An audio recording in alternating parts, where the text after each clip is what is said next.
July 4th, a holiday on the river. But in just hours, everything changed. Homes swept away, camps destroyed. We're running down rivers, all those people in the water.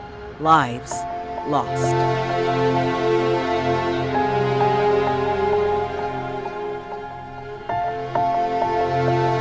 Now she's in a better place with God holding her right now. But in the midst of disaster, we see the strength of community. Texans helping Texans, racing toward danger, becoming the heroes their neighbors needed. True miracle. There's no other way to explain it. Tonight, we remember those we lost. We honor the courage that emerged in the darkest moments. And we ask what must change before it happens again.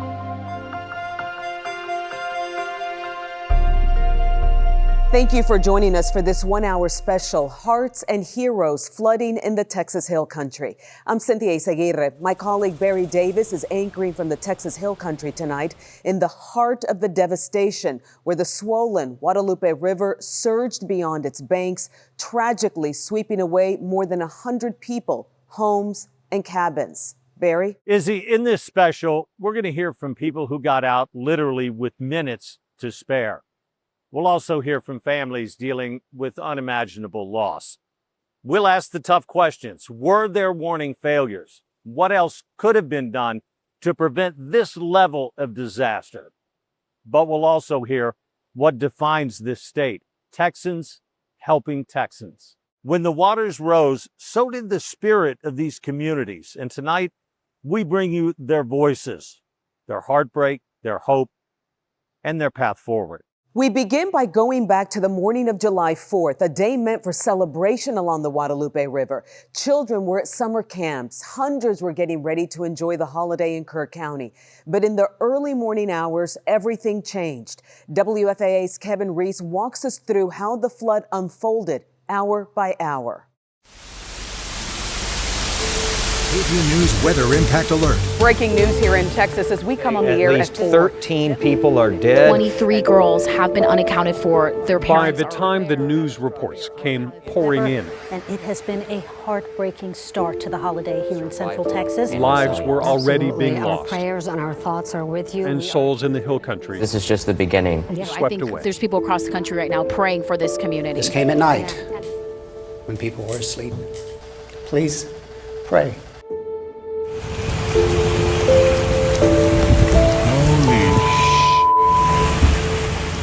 We know now that at 1:14 a.m. July 4th, the National Weather Service did issue a flash flood warning for parts of Kerr County, but that by 2:30 a.m., Lorena Guillen at Blue Oak RV Park was calling the Kerr County Sheriff's Office. She says they told her she was safe. It was absolutely awful, and it was pitch black. An hour later, RVs and cars and cabins were racing past her downstream.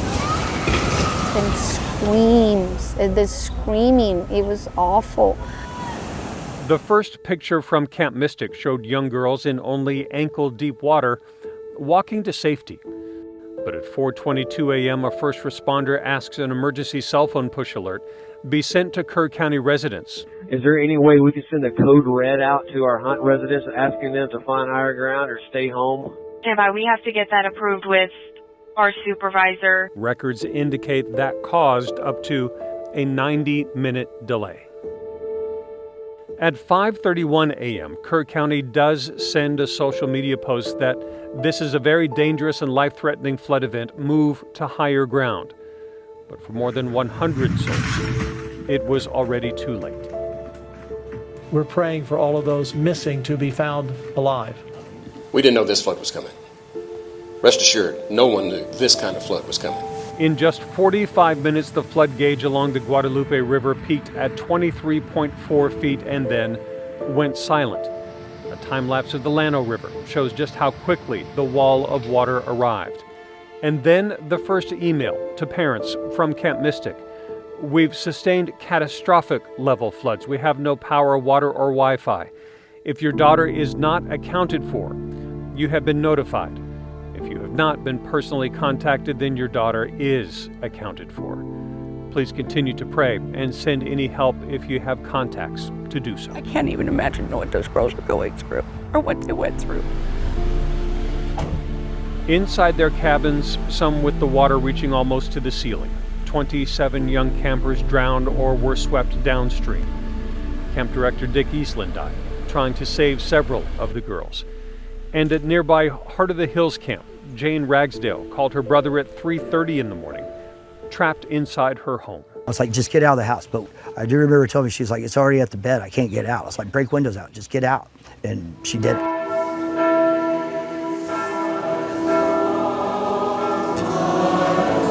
By the end of the first week, the toll and the scope of the disaster were both staggering. More than 130 dead, more than 150 still missing, and some bodies being recovered as far as 20 miles downstream. No parents should ever have to bury their child. But the next flood, one of help, humanity, and hope, that is part of this hill country heartbreak too.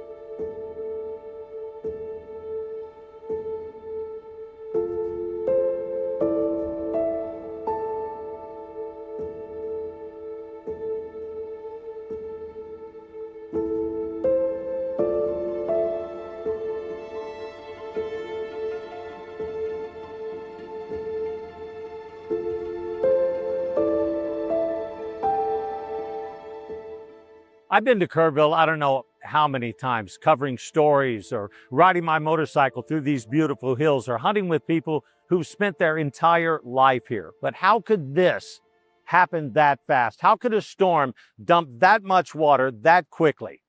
For the answer, let's go to the Ken 5 studios in Ryan Shoptaw and let him walk us through how this storm developed.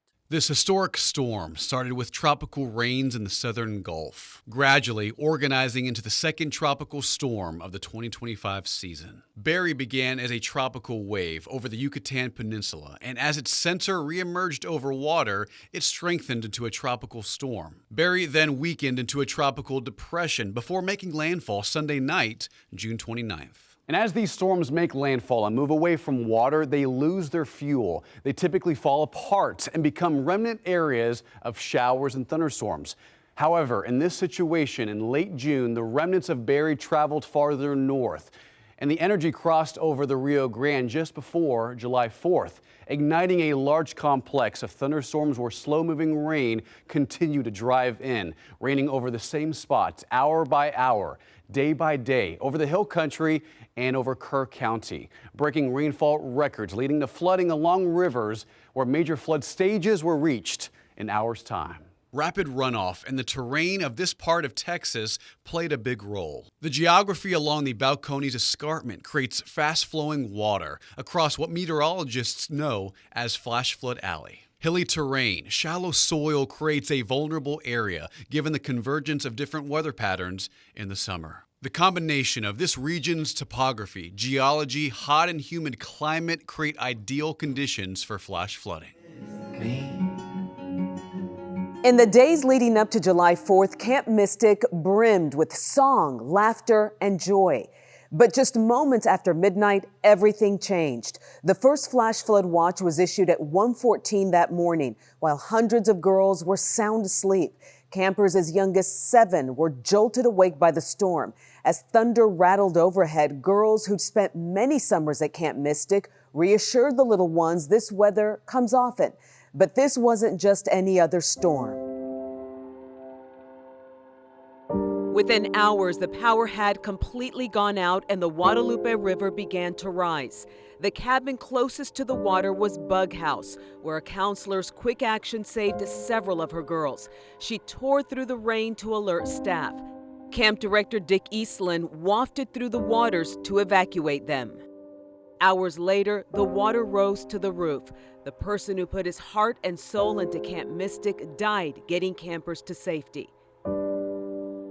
In other parts of the camp, staff led campers through knee-deep water to Rec Hall, where the girls waited on the second floor for hours as the water rose. Our usual flooding plan is to get to the highest point, but it happened so quickly that no one really had time. Hand in hand, they prayed and sang for hours in the night. By the time some girls realized the severity of the flooding, it was too late to get campers to that central point. At Wiggling Cabin, they waited out the storm on mattresses until the waters began to recede. At Chatterbox Cabin, 9-year-old girls watched as their rescue car floated away. They climbed out of windows and up the hill behind the cabin as high as possible. They waited hours in the rain for help to arrive. But in the cabin that housed 13 of the camp's youngest girls, doors on two sides of the building brought in water faster than the others. Tonight, all of the campers and counselors inside that cabin are either missing or dead.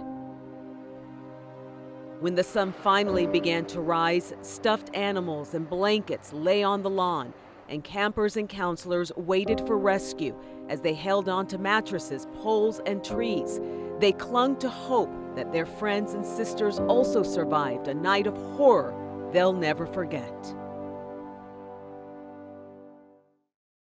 Now, 2 weeks after the floods, and this is what's left. There are mountains of debris everywhere. Trash from homes ripped off their foundations and twisted, mangled metal, almost symbolic of the lives forever changed. And in the midst of all this heartache, we're hearing stories of hope and sisterhood.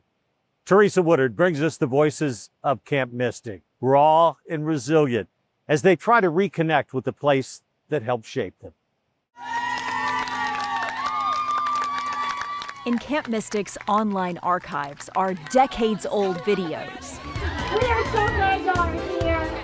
and almost century-old photos.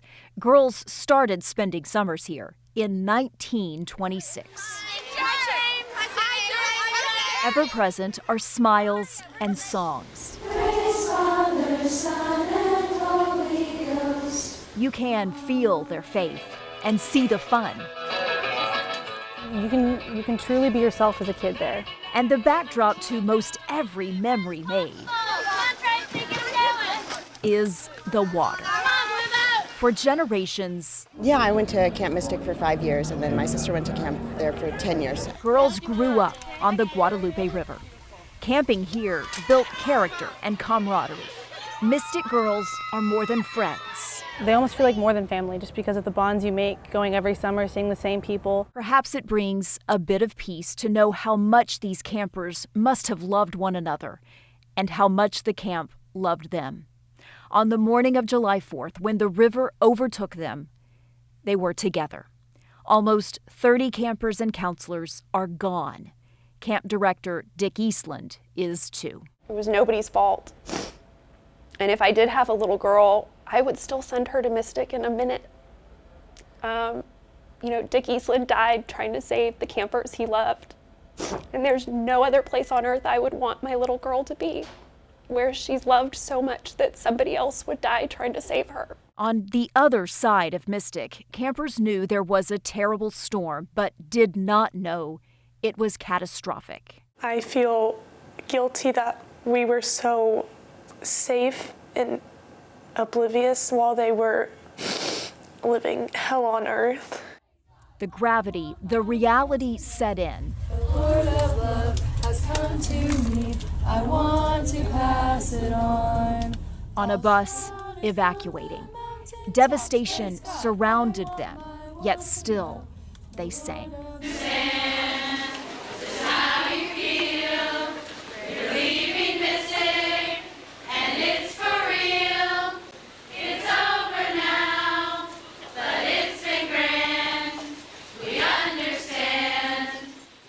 Mystic is not a place, it is a spirit, something carried inside, something carried on. Thanks for a great tour. See you next year. Bye-bye.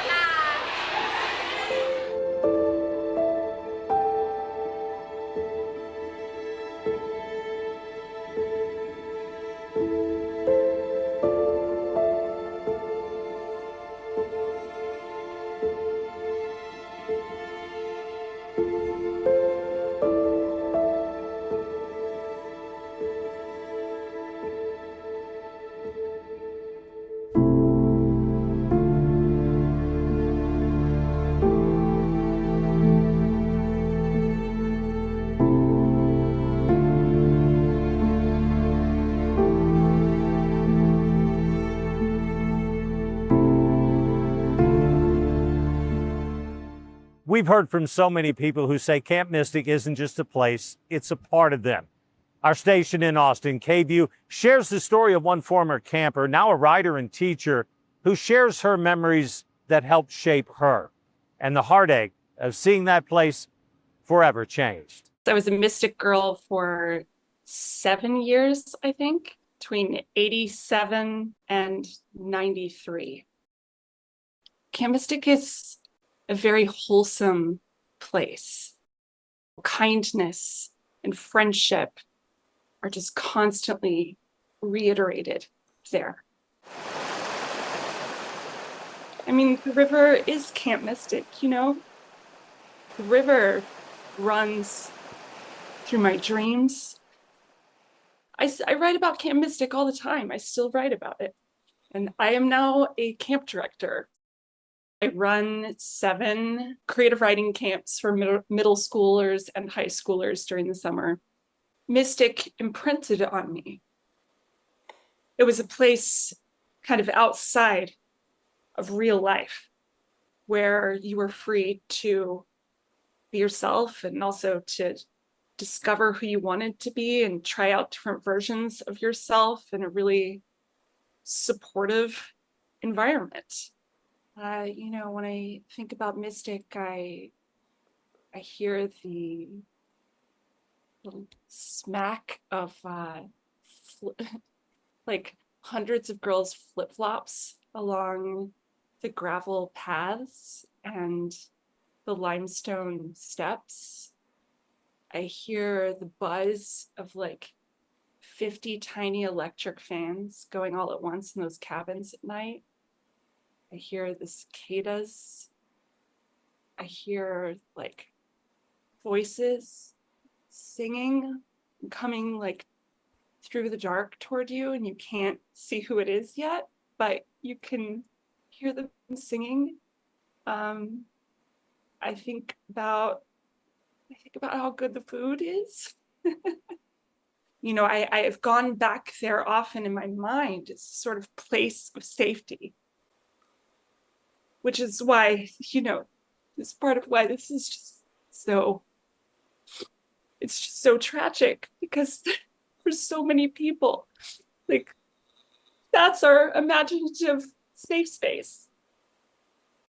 I think girls that age are often feel so awkward and are so self-conscious when they're in the regular school year. But a place like Mystic, they really are in their bodies and in the world and just feeling the full joy of youth and discovery. And it's just beautiful. The moment the news broke about the scope of the deadly floods, Texans stood ready to provide our neighbors every need, dropping their holiday plans to race to the center of the devastation with shovels, blankets, food, flashlights, you name it. Many of you reached out desperate to help, and thanks to your generosity, 11 Tegna stations across Texas have raised more than $500,000 for flood victims within the span of just 2 weeks. We thank you for your generosity. Every dollar raised will go directly to the nonprofits working around the clock in the Texas Hill Country. And we're not stopping here. We continue to rally around every person impacted in Central Texas. If you'd like to give, please scan the QR code on your screen right now. Again, All donations go directly to vetted nonprofits on the ground in the Hill Country, providing immediate and long-term aid. They'll appreciate anything you're able to give. To understand just how extreme this flooding was, you have to look at the sheer volume of water that poured into the Hill Country. WFAA meteorologist Maria Ruiz has covered the region for years during her time in Austin and studied the numbers and the history. Water is incredibly powerful. It's hard to picture a foot of rain and the impacts that it can have on any terrain. Let's take Kirk County, for example. 12 inches of rain fell July 3rd into the 4th of July holiday. 12 inches of rain caused the Guadalupe River to rise 27 feet in 45 minutes. This runoff happened incredibly fast, and this is to do with the terrain, with the type of soil, and of course, the intense rainfall from those storms that came in. Whenever you calculate that out, that amounts to 120 billion gallons of water for the entire county. Now, this, of course, varies a little bit depending on what specific point in the county you're seeing. It's hard to imagine that amount of water. So let's take Niagara Falls, for example. Niagara Falls sees 45 million gallons of water every single minute. Over the course of an hour, that's 2.7 billion gallons of water. And over the course of a day, it's 65 billion gallons of water that flows over Niagara Falls. Well, for Kirk County, they saw almost double that amount of water in only 6 to 8 hours.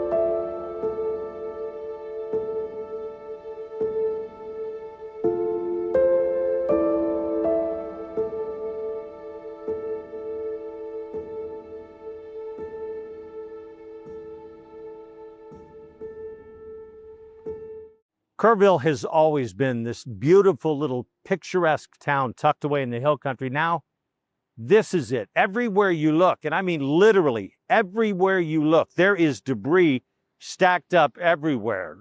Trees, trash. To look how powerful this storm is, check out this dumpster. This thing was literally twisted in half by the power of the water when it came ripping through here. And when these little towns began to flood, it was a literal race against time to save as many people as possible. Emergency crews from across Texas converged in the Hill Country, arriving by air, by boat, and on foot. But it wasn't just first responders. In many cases, it was neighbors, sometimes total strangers, risking their life to pull others to safety. Jobin Paniker gives us a look at those life-saving moments and the people who answered the call when seconds mattered.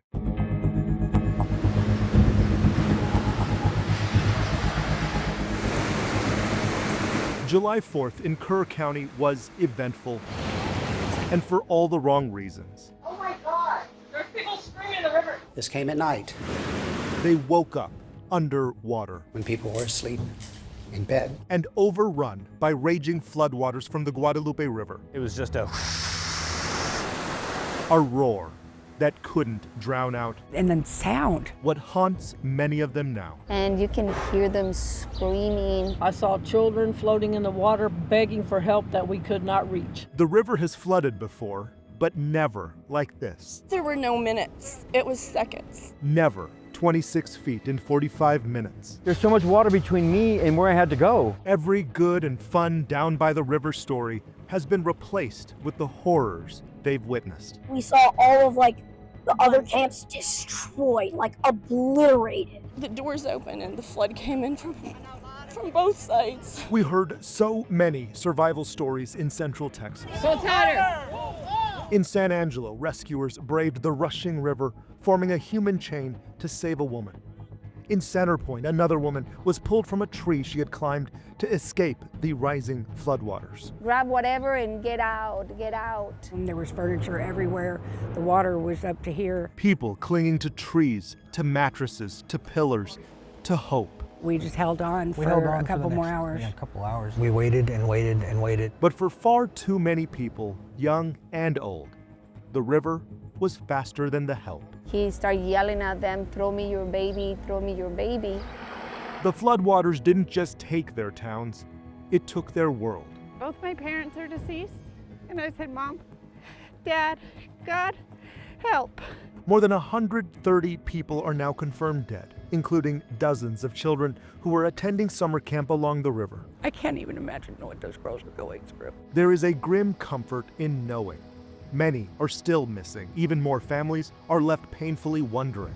There are going to be some of us that are going to walk away empty-handed. We're going to have to bring our child home. Over the next several days, the death toll rose as the water receded, and it has revealed the worst. It's like mass destruction. It's like a third world war zone. The efforts to find survivors continues in the air, on land, and on the river. They're running into a lot of technical challenges with terrain, with water. Almost 2 weeks later, at some point, search and rescue becomes recovery. I can't say I'm okay, but I'm going to do my job.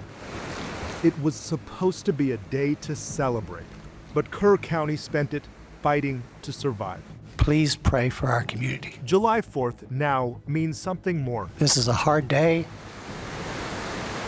On the Guadalupe River, I'm Jobin Puniker. This area is known as Flash Flood Alley. It's not uncommon to get flooding, but not like we saw on July 4th. And there are warning systems in place to try to keep people safe. But a lot of folks are asking, could more have been done? For that answer, let's go to Pat Calvin in the KHOU studio in Houston for a look at the timeline of the warnings that were issued. Yeah, and that timeline here is so important, and it actually starts the day before. Thursday, July 3rd, just after 1 p.m., Flash Flood Watch is issued for Central Texas. That includes the Hill Country, and that's basically the National Weather Service's way of saying a flood could happen in this area, but we can't pinpoint where that exactly will be. Later that evening, high-resolution data starts to point more towards the potential of a high-impact flash flooding situation, and so they issue a special discussion about it. It's not until the flooding actually starts, those heavy storms develop, that the National Weather Service is able to say, okay, this exact area is where flooding is going to become an issue. And so at that point, 1:14 a.m., Friday, July 4th, that flash flood warning is issued with a tag that triggers emergency alerts on cell phones. 3 hours later, that situation becomes so bad it's upgraded to a flash flood emergency. So yet again, those cell phone alerts are going off. It's important to note, however, that you only get those cell phone alerts if you have cell phone service. And 17 minutes after that flash flood emergency is issued, the Guadalupe River at Hunt hits major flood stage. Now, we talked about this area being known as Flash Flood Alley. Now, exactly what is that? It extends from the Dallas Metroplex down to the U.S.-Mexico border, and it's where you've got Pacific and Gulf moisture overlapping to produce heavy rainstorms. And the Hill Country is pretty much the bullseye for this, and it's also the area where a lot of major rivers run through the state of Texas. So what makes us so unique? Let's talk about the Guadalupe River itself. This is where we had that major flooding, and all of these small streams and creeks run into the Guadalupe down steep terrain with shallow soil, and so when heavy rain comes down in this area, it has nowhere to go but to fill this river, and that's what leads to flash flooding during heavy rain events.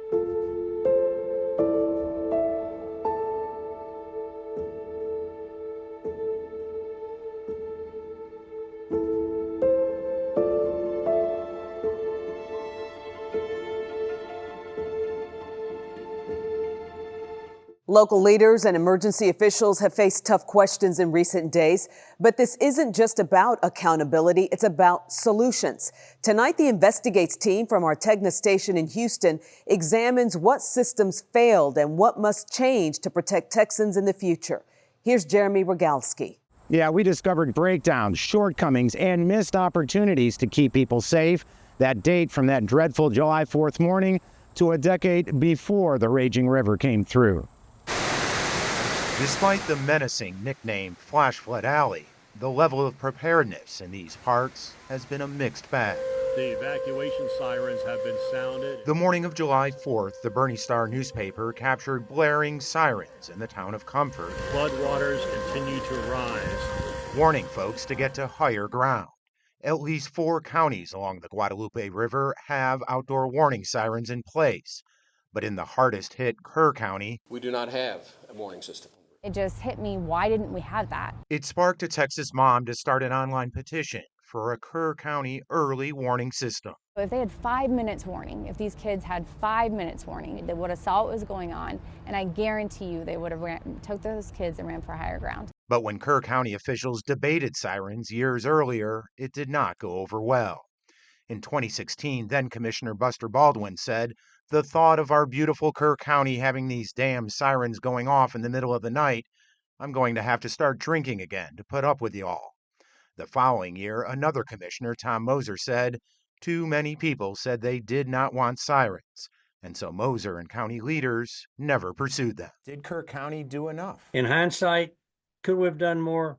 Perhaps so. Should we? Perhaps so, but it's a matter of, the money that you have and the revenue you have coming in. Accountability also rests where so many young campers and counselors died.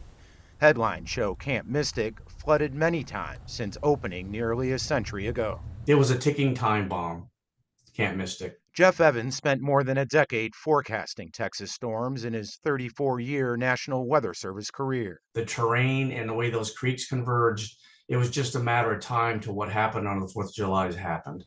Even with the known danger, records show Camp Mystic tried to get out of FEMA's special flood hazard maps, requesting the removal of 15 camp buildings in 2013, and years later, 15 more. Spending time and resources fighting the maps rather than really focusing on safety. Syracuse University professor Sarah Pralley doesn't know why Camp Mystic challenged FEMA's maps, and the camp did not respond to requests for comment.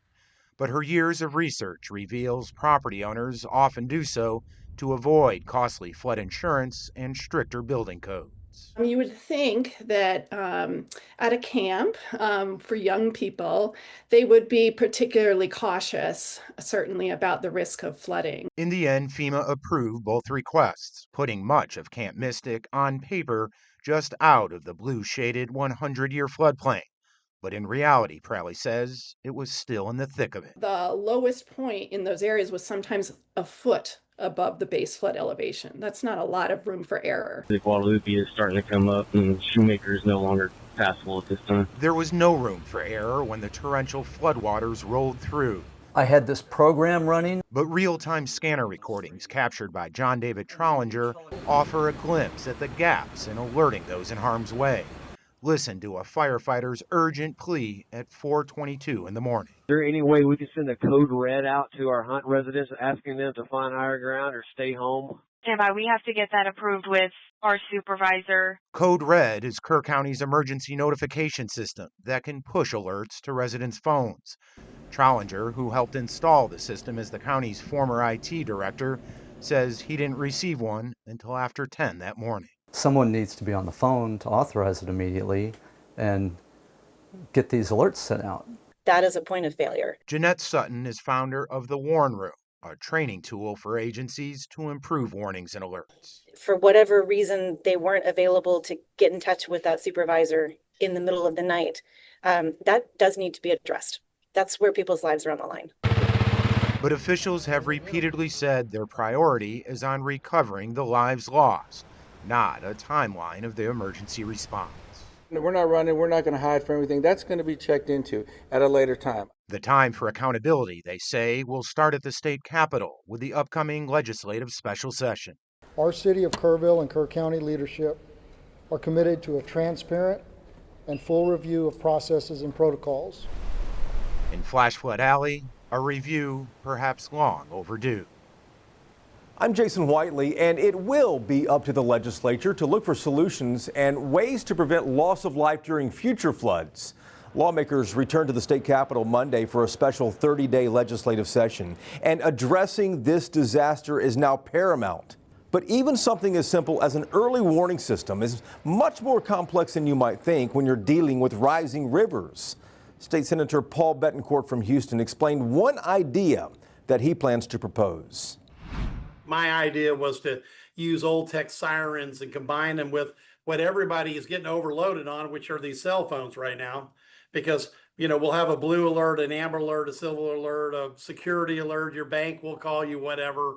And people are now turning these alerts off. In fact, in Texas, we turn off these alerts 5 times as fast as Vermonters do. Well, I'm one of those people who turned it off. And, Sure. if I'm camping down there along the Guadalupe, how can I be notified? Well, that's part of the problem. Now, also, you don't get cell signal down there. Now, so we think a technology package, and that's the bill I'm working on with the Lower Colorado River Authority, that will look at sirens with, Starlink towers, 5G, so we've got redundancy, multiple messages, et cetera. And really what you're trying to do is layer on. You want to get people's attention. The real problem is that in the middle of the night, with these turned off or picked up in a camp, you have to get people's attention. So, and there's nothing like an old school siren to get that attention, but you have to make sure it's triggered correctly. We've got gauges that tie into it. There's what's called a supervisory computer and data acquisition, taking the input. So there's a lot of things we have to do with this technology package, but that's just going to be part of many bills that the committee looks at. Betancourt said he's still fine-tuning it, but his is just one idea. And if passed, it would add sirens to watersheds across the state, not just along the Guadalupe and in central Texas. Lawmakers are also asking for input from those directly affected by the flash floods. The Texas Senate holding a hearing in Kerrville July 31st. And state leaders say whatever solution that lawmakers propose and eventually pass, they want it deployed and in place within a year.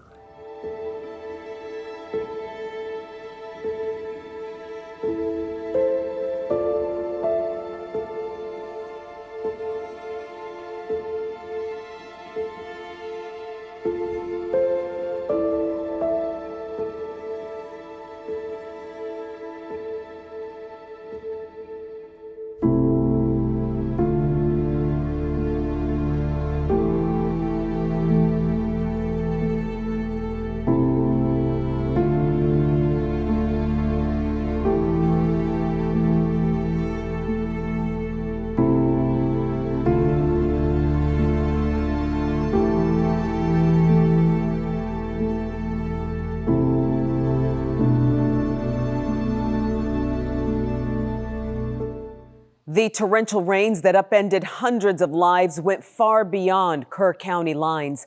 Closer to the state's capital, at least 17 people died in the floodwaters of Travis, Williamson, and Burnett counties. Even now, weeks later, several others remain unaccounted for.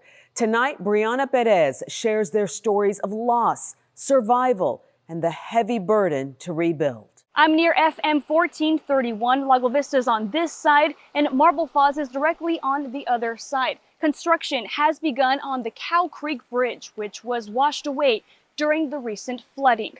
It was here in the morning of July 5th during a heavy rainstorm when the creek rose up suddenly and a family was driving to summer camp. According to friends of the Hammond family from Marble Falls, the rain was so heavy they didn't see the bridge had been ripped apart. Their van was washed away into the raging creek. The parents and 2 children were able to get to safety, but 17-year-old Malaya Hammond was swept away by the strong current. Her body was recovered several days later. Across Travis, Williamson, and Burnett counties, Malia's death would be among the tragic stories of lives lost and families uprooted. At Leander, Brandon Dunn spent days searching for his father, who lived along Brushy Creek in Williamson County. After a 6-day search, his body was found. It's believed that Brandon's dad had been near the creek when the water levels rose suddenly. The floods of July 5th also caused devastating property losses in Georgetown. Jordan Anderson and his family of 4 have called the Shady River RV Resort home for the last 5 years. Their home was wiped out by the flood. We all got out with a set of clothes each and some things, but not everything. Maybe when I went back, I wasn't really thinking of grabbing things. I was trying to get the whole thing out, so everything's gone. The Snyder family, whose ranch in Williamson County has served as a gathering place for family and friends for more than 20 years, lost nearly everything when the heavy rains came. Christy Hartman and her family were in a mobile home on her parents' property. On July 4th, as the family watched news coverage of flooding in Kerrville, they had no idea their own home would soon be at risk. We were out of the flood zone, so we weren't even worried. That changed overnight when Hartman was awakened by a phone call from a relative who was concerned about the heavy rains. So she looked out the window and the water was already up to the bottom of the window. But by the time we opened the door, the waters rushed in, and so we ran up the stairs. 6 adults and 5 children took shelter in an upstairs room as floodwater washed away everything below. It's a miracle that we're alive. And we're just, all of this, we can deal with this. It doesn't matter. But we have each other. The Snyders demolished what remained of their home. Despite the loss, the family said the outpouring of support from the community has been overwhelming, helping them clean up the debris and pack up what was salvaged from the home. This area in Travis County is considered to be part of the flash flood alley. It's where rolling hills and hundreds of creeks, as well as unpredictable weather, combine every now and then to create destructive floods like what we saw here the past couple of weeks. Reporting near Lago Vista, I'm Brianna Perez. As much of a tragedy as it has been, it's also been a scene of heroism every single day. Despite those who have lost their lives, there are even more than that who had their lives saved by people who went into danger. We've shown you incredible rescues during those first few hours. First responders working nonstop to save friends, neighbors, and total strangers. And a rookie Coast Guard swimmer who brought nearly 170 people to safety. But there are hundreds of other everyday Texans, just like these folks under this awning, that became heroes instantly, offering comfort, compassion, and a dry place when the water rose. The thing is, now that the water's gone, there's a dry place, but there's no more home. That was a home. This was a home. This was a home. And you can see what's happening to that one. We've seen volunteers drive hours to clear debris and support families who've lost everything. There are shelters making room for pets that were evacuated or lost, and absolute strangers cooking thousands of meals for those who need it most. It's a calling. And we feel for each person that we're feeding because they've had loss and big loss. Neighbors coming together just to hold and support one another, proving Southern hospitality isn't just a saying, it's who we are in Texas, especially in our darkest hours. From Austin to Houston to Dallas, Texans from far and wide have gathered to grieve. Under the soft glow of candlelight, parents with children, neighbors, and strangers have stood shoulder to shoulder to pay their respects to the lives lost in Central Texas.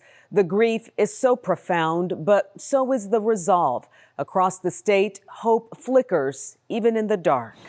I cannot imagine the grief that so many are experiencing just an hour north of us. Darkness cannot drive out darkness. And my beloved, these lights that we are holding are symbolic of that light that's going to drive out this darkness that has literally flooded places like Kerrville and the other counties, and those of you who have been affected through the loss of a loved one. We know the impact is deep. The young children who I cannot imagine the horror and the terror that many of them felt on that evening in the middle of the night. I know many are still in the darkness. And I just believe that anything and everything we do, we have to stand alongside each other to do that, and that's why we're here tonight. Declaration is a sign of faith. I want you to lift your light in the air as high as you see yourself in this state of Texas, rising above this darkness, a peace that don't make sense. And we need that peace because right now it don't make sense, this tragedy. And that cause tonight and beyond is to bring healing, is to bring relief, to bring provision, and to take action for those that were affected by this flood.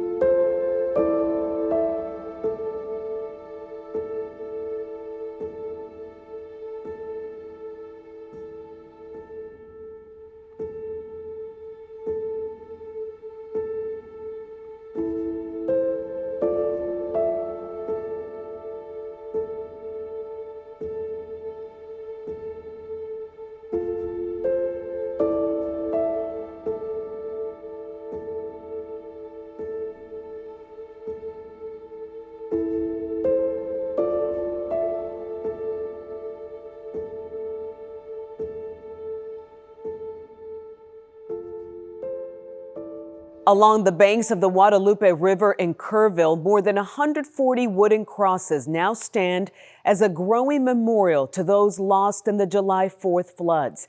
Each cross bears messages from grieving families and communities across Texas.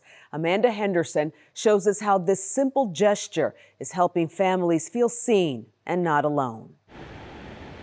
In the heart of Ingram, Texas, you'll find the banks of the Guadalupe River. Wildlife making their way through piles of branches, while the race to recover victims continues. What troubles have you guys had with the water today? Well, we were working last day, but yesterday and today, we have to stop for the raining. The raining is causing the rivers comes up. Manolo Acevedo is with Protección Civil from Nuevo León, Mexico. They are armed with ATVs, divers, boats, maps, and search dogs, only taking breaks when officials tell them it's too dangerous to search. The team is one of several we saw today, walking the river, searching for evidence of those swept away in the floods. Talking with some of them is difficult. What they show us in videos and what we find in the river too. About 4 miles downriver from Acevedo's team in Kerrville, today we found Roberto Marquez. So how many of these have you made so far? But I believe we need to make another 18. The artist is hand-making these crosses to honor those lost across Texas. You can see that lumber has been broken. The river, pushed, must have been a wall, fence. The crosses line Guadalupe Park, a wall for people to leave messages also nearby. I can't help but notice this one. It says blessings and prayers from Uvalde, Texas. See what I mean? There's a lot of people from Uvalde.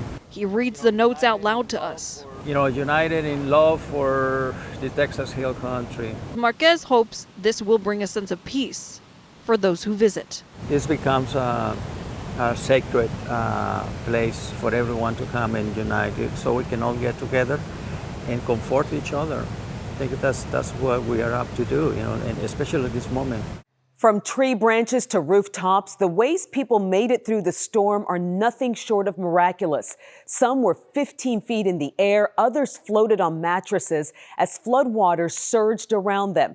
Tonight, one message rises above it all: the gratitude of being alive. We're on Water Street in Kerrville at a growing memorial to those who died the night of the floods. One man says the Houston Astros and Jesus Christ saved his life July 4th. He also says what he heard and saw that night will stay with him forever. Mike Jimenez has his story.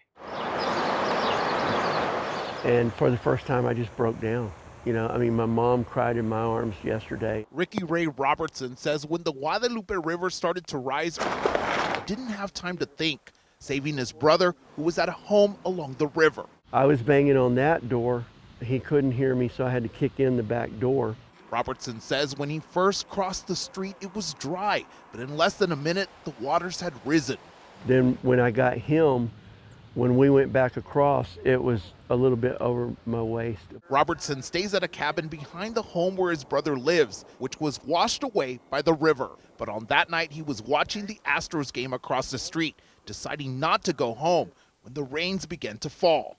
Houston Astros and Jesus Christ saved my life. As Robertson scrambled to save what he could, he says he heard screams from the river that he says will haunt him forever. I think what I heard on this river that night was just more mind-blowingly chilling. As the waters have receded, Robertson says several bodies have been recovered near his home and have left behind a trail of destruction. This green shed came from next door. The car came from 9 miles away. The barn and the trailer moved about 30 feet. We lost another trailer and 2 cabins. Robertson says as he reflects on the power of the river and the aftermath of all the chaos and destruction, he isn't lucky to be alive, he's blessed. And a symbol of that still stands, a cross erected 14 years ago after his stepfather passed, and only 10 inches in the ground, it withstood the raging waters. This is eternal. And what it means to me is my faith is stronger than that river. Faith reminding him to stand strong, and by sharing his story, it's allowing him to heal. I need to cry a little bit. I need to break down. I need to let some of this out. You have to breathe, and you do have to realize that we are human.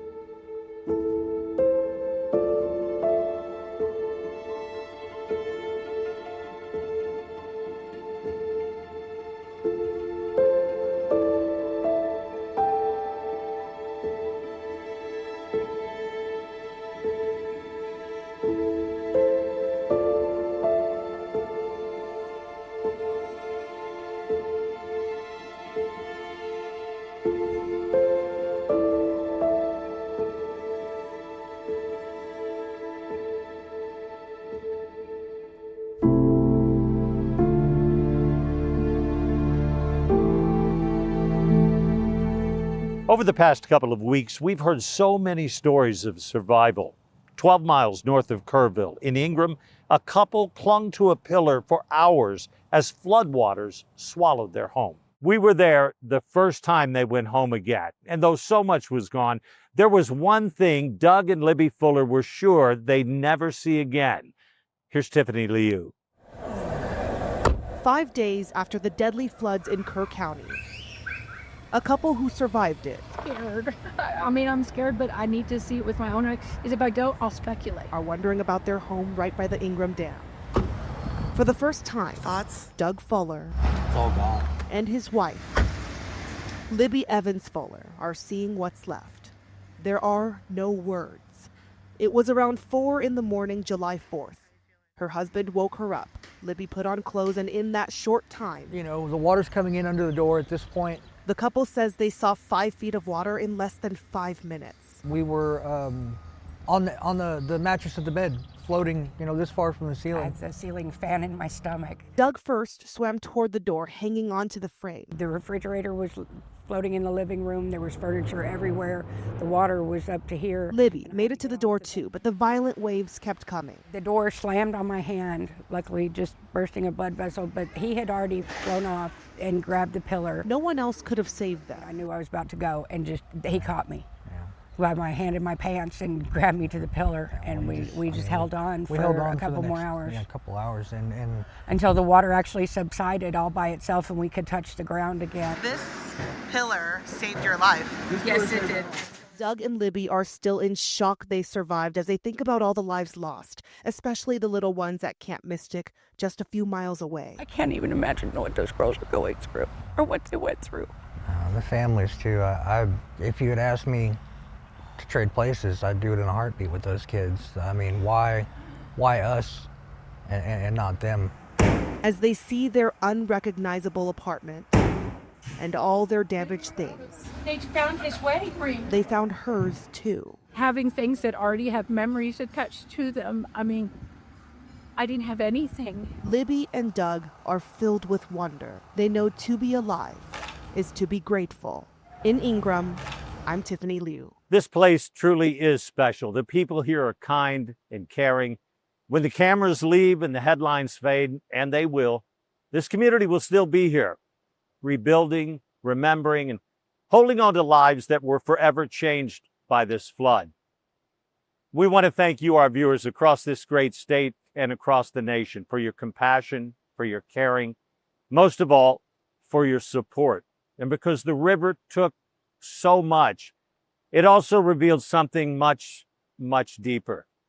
It brought out and put on full display the strength of neighbors, the power of unity, and the heart of what it means to be a Texan.